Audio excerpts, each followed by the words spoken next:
The phone rang at exactly 6 a.m. I almost ignored it. Nobody calls at that hour unless something has gone terribly wrong. The screen flashed one name, Emily, my older sister. The moment I answered, she didn't even say hello. Her voice was cold. Dad died last night. Everything inside me froze. Before I could breathe, she added another sentence. And don't bother coming. You get nothing. The call ended. No explanation. No tears.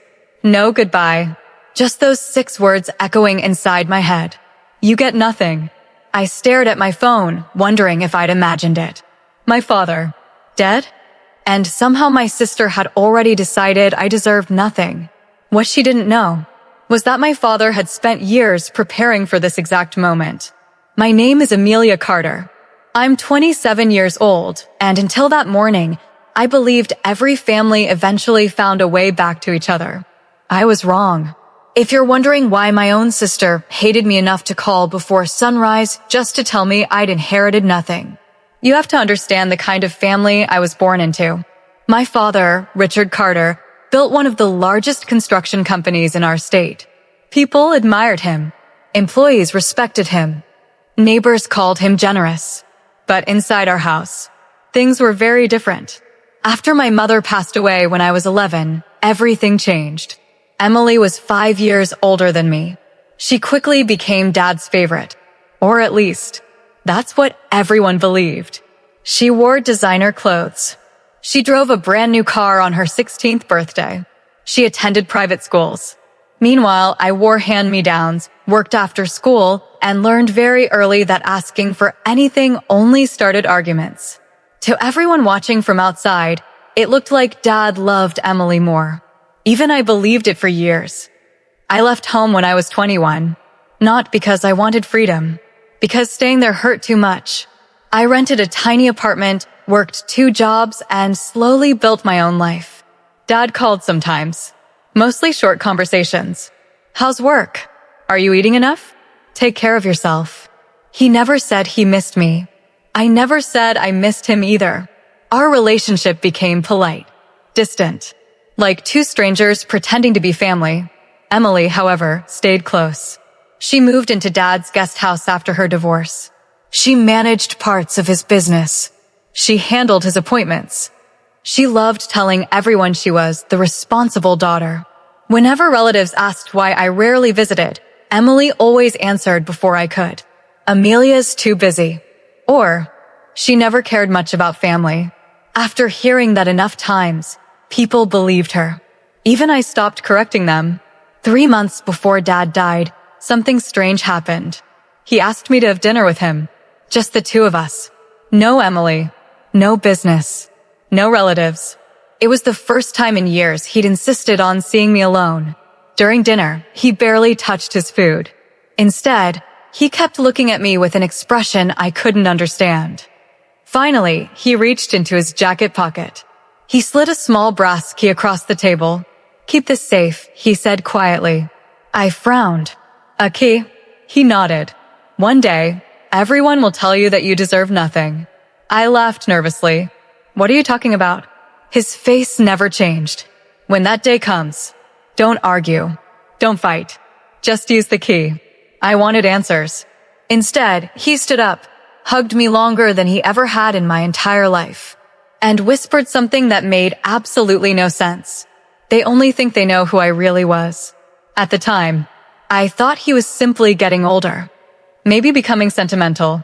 I slipped the key into my purse and forgot about it, until the phone rang at 6 o'clock that morning, and my sister's voice reminded me, "You get nothing."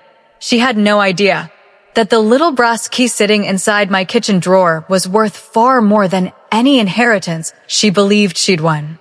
For nearly 10 minutes, I sat on the edge of my bed, staring at the wall. It didn't feel real. My father was gone.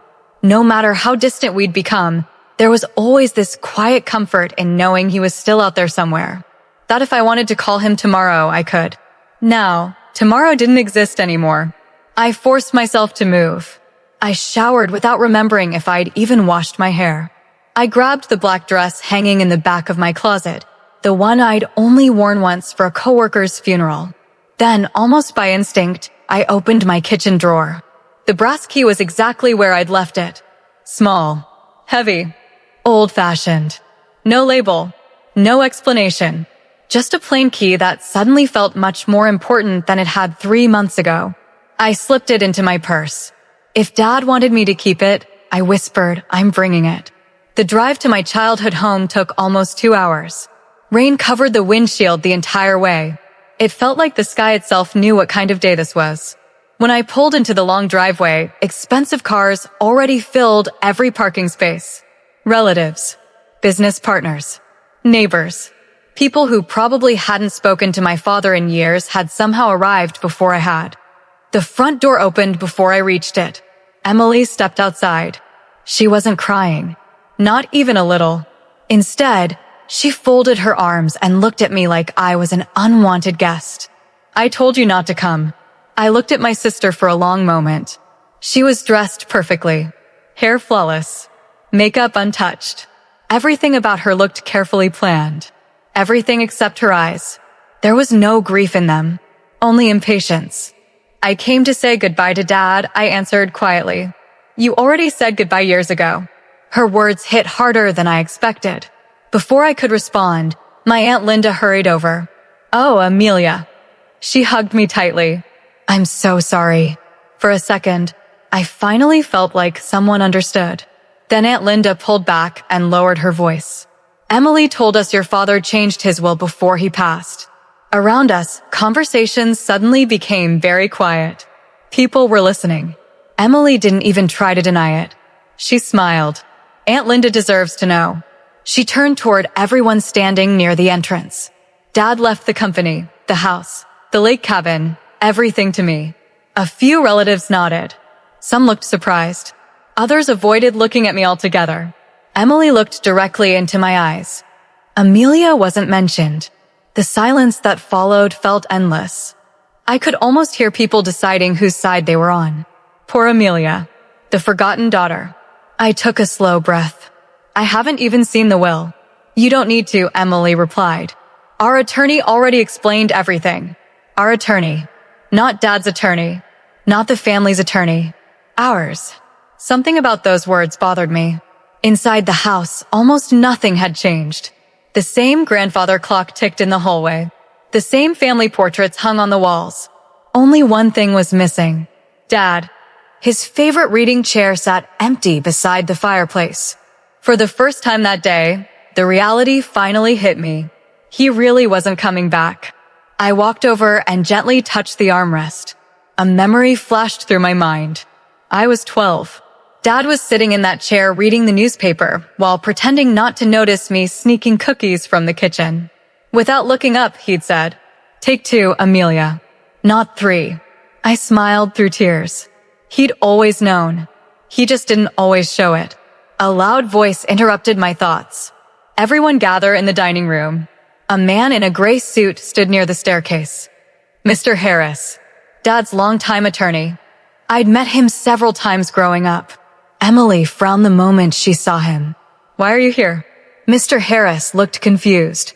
Richard requested I oversee today's meeting. Emily's smile disappeared. I thought Daniel was handling everything. Daniel, the lawyer Emily had mentioned. Mr. Harris adjusted his glasses. I've handled your father's legal affairs for 26 years. He never replaced me. I noticed Emily's face lose a little color. Just a little. Mr. Harris opened his briefcase. There appears to have been some misunderstanding. The room instantly became silent. Emily quickly stepped forward. There isn't any misunderstanding. Mr. Harris ignored her. Instead, he looked directly at me. Miss Carter, did your father ever give you anything shortly before his passing? My heartbeat doubled. I slowly reached into my purse. Every eye in the room followed my hand. Then, I placed the small brass key on the dining room table. The moment Mr. Harris saw it, he smiled. Good. You brought it. Emily stared at the key, then at me. What is that? Mr. Harris closed his briefcase. That, he said calmly, is the reason your father's real will hasn't been opened yet. Emily's confident expression vanished for the very first time. And suddenly, I realized my father hadn't left this family unprepared. He'd left behind a plan. The room fell completely silent. Every pair of eyes shifted between the tiny brass key on the dining room table and Mr. Harris. Emily let out a short laugh. Seriously? A key? She folded her arms. So this is the big surprise? Mr. Harris didn't react. Instead, he carefully picked up the key and held it in the palm of his hand. Richard Carter instructed me that if anything happened to him, this key must be presented before any will could be considered valid. Emily's smile faded. That's ridiculous. It isn't, Mr. Harris replied. It's legally documented. She stepped closer. My attorney already read Dad's will. Mr. Harris looked directly at her. Then your attorney read a document that I did not prepare. The sentence hit the room like thunder. Several relatives exchanged nervous glances. Uncle David frowned. What exactly are you saying?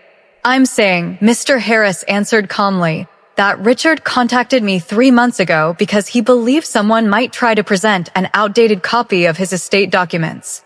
My stomach tightened. 3 months ago. The same week Dad had invited me to dinner. The same night he had handed me the brass key. Emily suddenly spoke much louder. He's lying. Mr. Harris remained completely composed. I have every signed document. I also have security recordings from my office showing when Richard updated his estate plan. Emily's face turned pale. You can't just accuse people. I'm accusing no one. I'm simply following your father's instructions. For the first time all morning, Emily looked nervous. Not sad. Not shocked. Nervous. Mr. Harris turned toward me. Amelia, would you come with me? I nodded. Emily immediately stepped in front of us. Where are you taking her? To fulfill your father's final request. I'm coming too. I'm afraid not. What? Richard was very specific. He reached into his briefcase and unfolded a single sheet of paper. It contained only one sentence. In my father's unmistakable handwriting. Only Amelia may unlock what belongs to the truth. I felt chills run through my body. That was Dad's handwriting.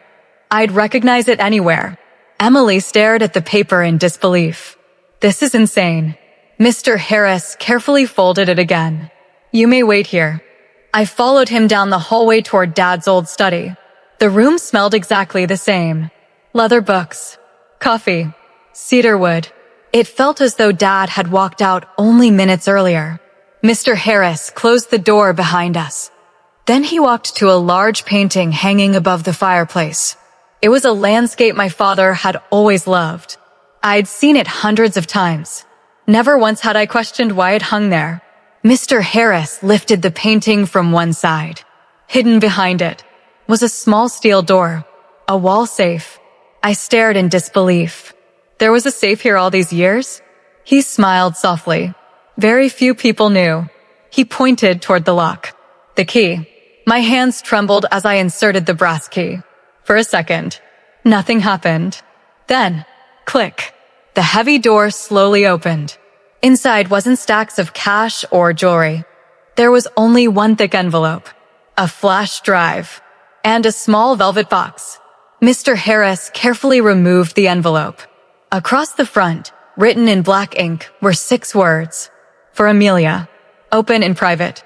My eyes immediately filled with tears. Dad had written my name himself. Mr. Harris handed me the envelope. This belongs to you. What about the flash drive? That belongs to everyone. And the box. He smiled. That depends on what's inside. I slowly opened the velvet box. Inside was my mother's wedding ring. The same ring she'd worn every day until she died. I couldn't breathe. Dad kept it. Mr. Harris nodded. He wanted you to have it. Tears rolled down my face before I could stop them. I swallowed hard. I thought he forgot about Mom. He never did.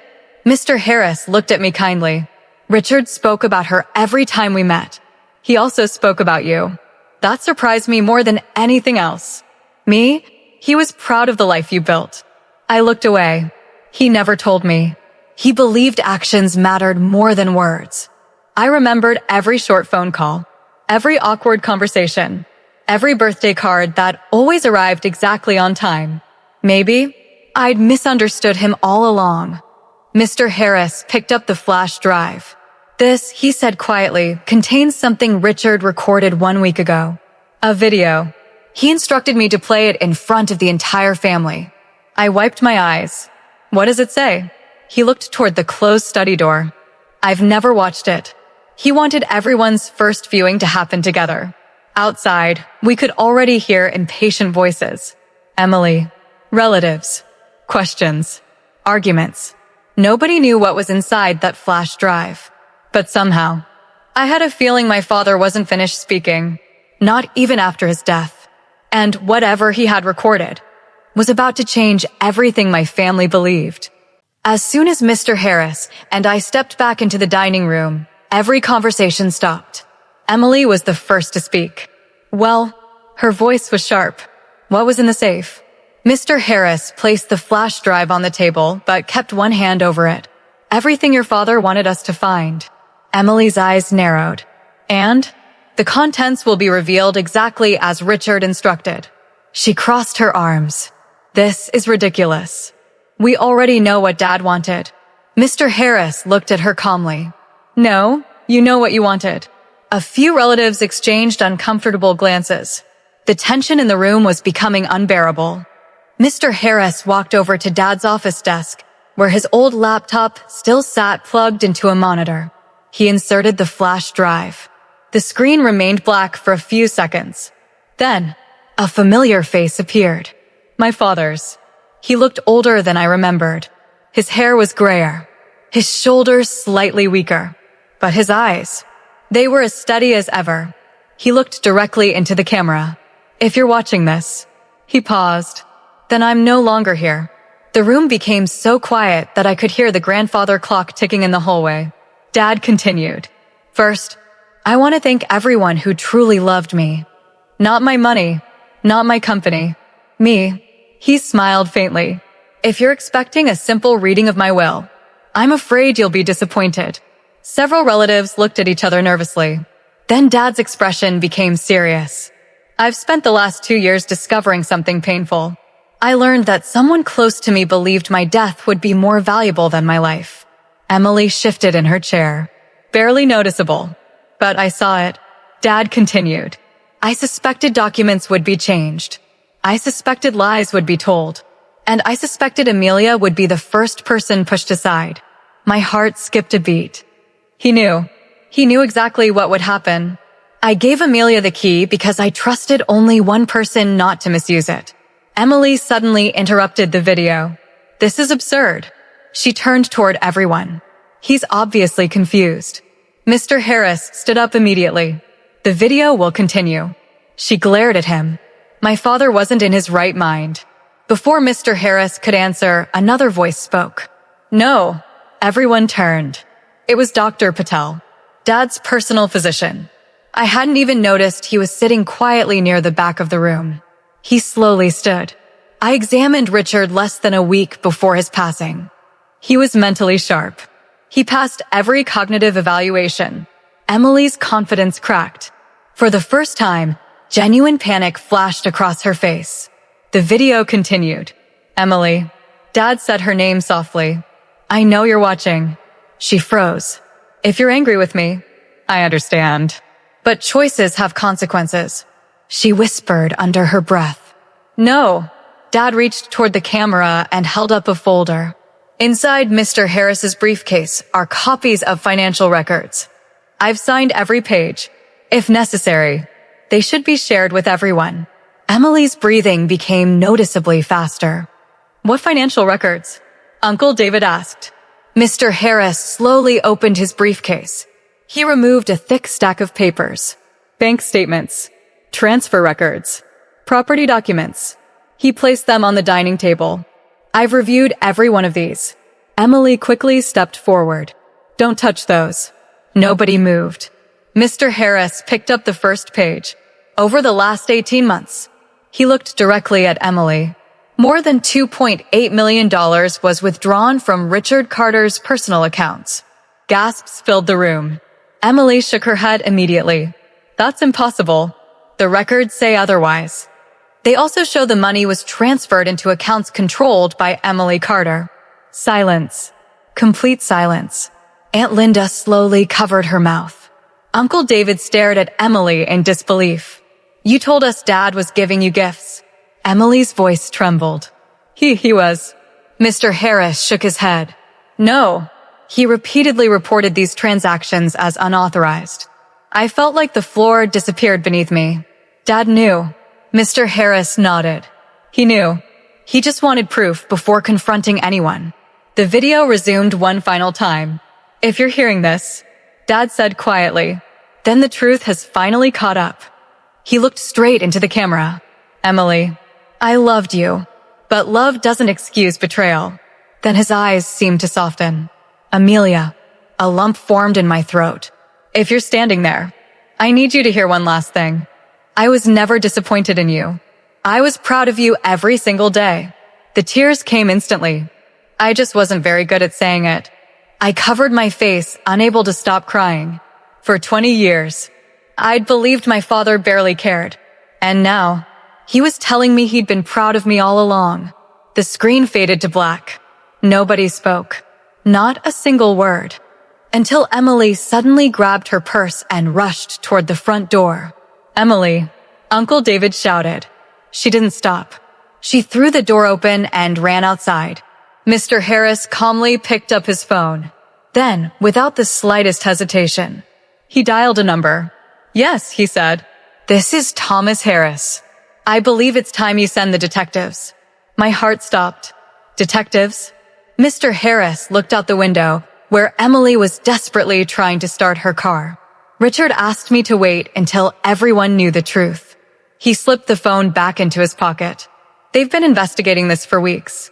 Outside, red and blue lights suddenly turned into the driveway, and Emily realized she wasn't driving away. She was about to be arrested. The flashing red and blue lights reflected across the rain-soaked windows. For a moment, nobody inside the house moved. It was as if the entire room had forgotten how to breathe. Outside, Emily had finally managed to start her car. The engine roared. She threw the car into reverse. Before she could back out of the driveway, 2 police SUVs blocked the entrance. Another patrol car stopped behind her. There was nowhere to go. One of the officers stepped out slowly, raising a hand. "Miss Emily Carter, turn off the engine and step out of the vehicle." Through the front window, I watched my sister grip the steering wheel so tightly that her knuckles turned white. She looked around wildly, searching for an escape that didn't exist. Then, she slammed both hands against the steering wheel. The horn echoed across the property. "I didn't do anything," she screamed. The officers repeated the command. "Turn off the vehicle." After several long seconds, the engine went silent. Emily stepped out, her face streaked with tears, not the quiet tears of grief, but the desperate tears of someone who knew her lies had finally caught up with her. Inside the house, Aunt Linda whispered, "I can't believe this is happening." Neither could I. No matter what Emily had done, she was still my sister. The little girl who used to braid my hair before school. The teenager who once chased away a bully who had made me cry. Somewhere along the way, that sister had disappeared. I just never noticed when. A detective entered the house and walked straight toward Mr. Harris. "I'm Detective Mason." Mr. Harris nodded and handed him the folder of financial records. "The originals are here." Detective Mason carefully flipped through the documents. Then he looked at me. "You must be Amelia." I nodded. "I'm sorry for your loss." "Thank you." He lowered his voice. "Your father was a remarkable man. He helped us more than you know." I frowned. "What do you mean?" The detective glanced around the room before answering. "About 6 months ago, your father contacted our financial crimes unit. He believed someone close to him was stealing from him. He didn't want an immediate arrest. He wanted undeniable evidence." I couldn't believe what I was hearing. Dad worked with the police? For months. He provided bank records, emails, security footage, and signed statements. He wanted the truth to come out after he was gone. Outside, another officer gently placed handcuffs on Emily. She immediately looked toward the house. Toward me. Our eyes met through the window. For a brief second, I didn't see the angry woman who had called me at 6 in the morning. I saw my older sister, scared, broken, and completely alone. She mouthed 2 words. I'm sorry. I couldn't tell if she meant them, or if she was simply sorry she'd been caught. The officers escorted her toward the police vehicle. Just before she climbed inside, she turned one last time. Amelia. Everyone inside the house looked toward the front door. I slowly stepped outside onto the porch. The rain had almost stopped. Emily's mascara had run down her face. She looked exhausted. I never wanted this. I stared at her quietly. You called me this morning. She looked down. You told me Dad died. You told me I deserved nothing. Fresh tears filled her eyes. I thought. She struggled to finish the sentence. I thought he loved me more. The words caught me completely off guard. For years. Emily looked at me with disbelief. You did. I nodded. We both spent years competing for something neither of us understood. She closed her eyes. I was jealous of you. I blinked. Jealous. Dad trusted you. I thought money meant love. I thought if I controlled everything, I'd finally feel important. I looked at the police car waiting beside her. And was it worth it? She couldn't answer. The silence said everything. Detective Mason stepped forward. We have to go. Emily looked at me one last time. I'm sorry, Amelia. This time, it sounded different. Real. Not because it erased what she'd done, but because she finally understood the cost of her choices. The police car pulled away slowly, disappearing beyond the gates of the estate. The driveway became quiet again. Only the sound of rain dripping from the trees remained. I stood there for several minutes, staring at the empty road. Mr. Harris eventually walked over and stood beside me. There's one more thing. I turned toward him. What else could there possibly be? He smiled gently. Your father left one final letter. He asked me not to give it to you until today was over. He reached into his briefcase and handed me a sealed envelope. Across the front, in Dad's familiar handwriting, were the words, "To my little sparrow." My breath caught. I hadn't heard that nickname since I was a little girl. I looked up at Mr. Harris. He remembered. Mr. Harris smiled. He never forgot. I carefully held the letter against my chest. Somehow, I knew the answers I'd been searching for my entire life were waiting inside. I stood alone on the front porch long after the police cars had disappeared. The rain had stopped. The sky was beginning to clear, and for the first time that day, sunlight broke through the clouds. In my hands was the envelope Dad had left behind. The words written across the front. To my little sparrow. I traced the letters with my thumb. That nickname instantly took me back to childhood. Whenever I was scared of thunderstorms, Dad would pick me up, sit me on the porch swing, and say, even the smallest sparrow knows when it's time to fly. I'd forgotten those memories. Or maybe I'd buried them beneath years of hurt. Taking a deep breath, I carefully opened the envelope. Inside was a handwritten letter. It wasn't long, but every word felt heavier than the last. My little sparrow. If you're reading this, then my greatest fear came true. I wasn't afraid of dying. I was afraid of leaving without telling you the truth. You spent years believing I loved your sister more. That was my greatest failure as a father. I believed protecting you meant making you independent. I believed giving Emily everything she asked for would eventually teach her gratitude. Instead, I made one daughter feel forgotten, and the other believe love could be bought. For that, I am deeply sorry. Amelia, you never needed my money to build your life. You built it with your own hands. Every promotion, every rent payment, every challenge you overcame made me prouder than words could ever express. When people praised my success, I secretly smiled because my greatest achievement wasn't my company. It was you. Please don't spend the rest of your life hating your sister. She made terrible choices. She will have to live with them. You don't have to. Forgiveness doesn't erase justice. It simply frees your own heart. One last thing. Go to the lake cabin. You'll understand why. I love you. Always. Dad. By the time I reached the final sentence, I could barely see through my tears. For years, I'd waited to hear those 3 words. I love you. And now they were here. Just too late for me to say them back. Mr. Harris quietly placed a hand on my shoulder.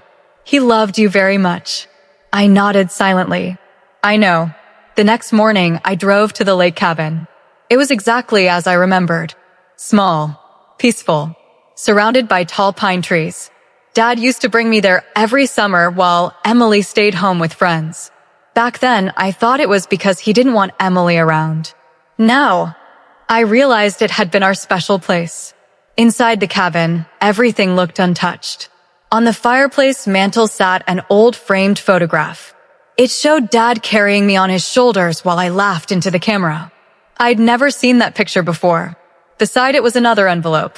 This one simply read, "For your new beginning." Inside was a property deed. The lake cabin had been transferred into my name months before Dad passed away. There was also another document. It showed that Dad had quietly created a scholarship fund in Mom's name. And he had listed me as the director. Mr. Harris had followed me to the cabin and smiled as I finished reading. Your father didn't want his legacy to be buildings. He wanted it to be people. The scholarship would help students who had lost a parent. Just like I had. Suddenly, everything made sense. Dad hadn't spent his final months planning revenge. He'd spent them planning hope. Over the following months, Emily's trial made local headlines. She pleaded guilty to financial fraud, forgery, and embezzlement. Because she eventually confessed and returned what remained of the stolen money, her sentence was reduced. Justice had been served. But it came with a price no courtroom could measure. She lost the company. She lost her reputation. Most painfully, she lost the father's trust she'd spent years trying to buy. A year later, I received a letter from the correctional facility. It was from Emily. She wrote that prison had given her something she'd never had before. Time to think. She apologized again. Not for getting caught, but for stealing years of peace from both of us. This time, I believed her. I wrote back, not because everything was forgiven overnight, but because Dad had been right. Forgiveness wasn't about changing the past. It was about refusing to let the past control the future. Today, I'm still the director of my mother's scholarship foundation. Every year, dozens of students receive help to chase dreams they thought were impossible. Whenever someone thanks me, I smile and think of Dad. People still ask if I inherited millions. I always give them the same answer. No, I inherited something far more valuable. The truth, a second chance, and the certainty that I had been loved all along. Sometimes, early in the morning, I sit on the porch of the lake cabin with a cup of coffee. Birds gather in the trees as the sun rises over the water. Whenever I hear a sparrow sing, I can't help but smile, because somewhere in those quiet moments, it almost feels like Dad is still reminding me. Even the smallest sparrow knows when it's time to fly.